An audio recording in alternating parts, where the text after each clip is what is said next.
Alefa Saïda.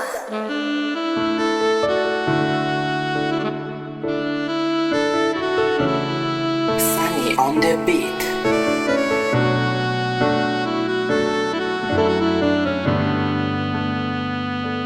Famataran'orena ny kisaka ihany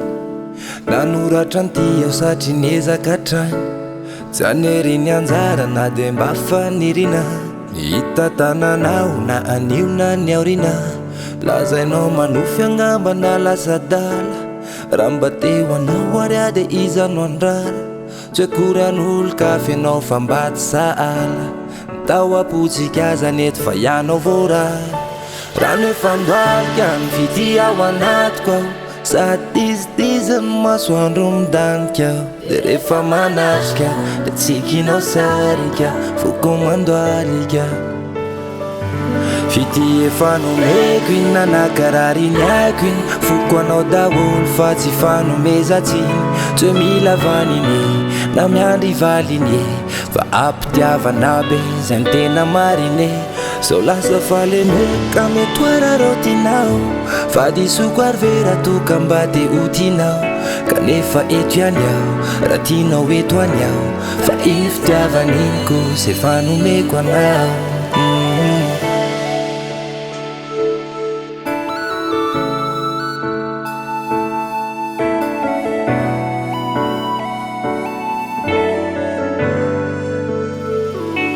de azo menatsiny aho raha tojamba ny foko ny olona mety teny hoe le tingamba mifoka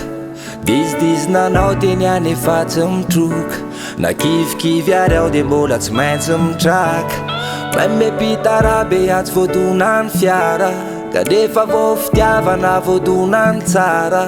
paradratreny aho sady be takopery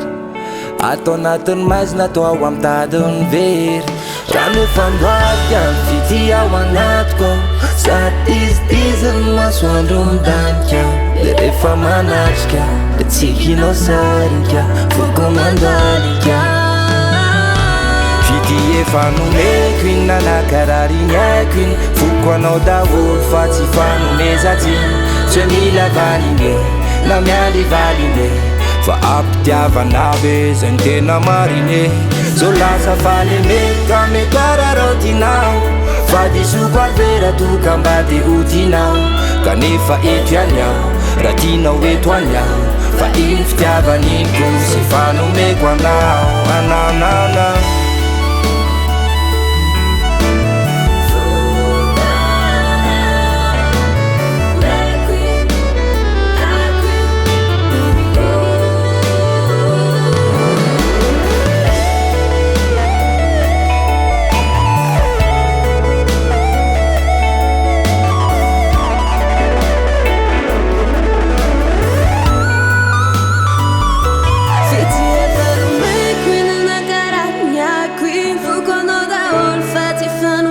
Ti mila valine, non mi agi valine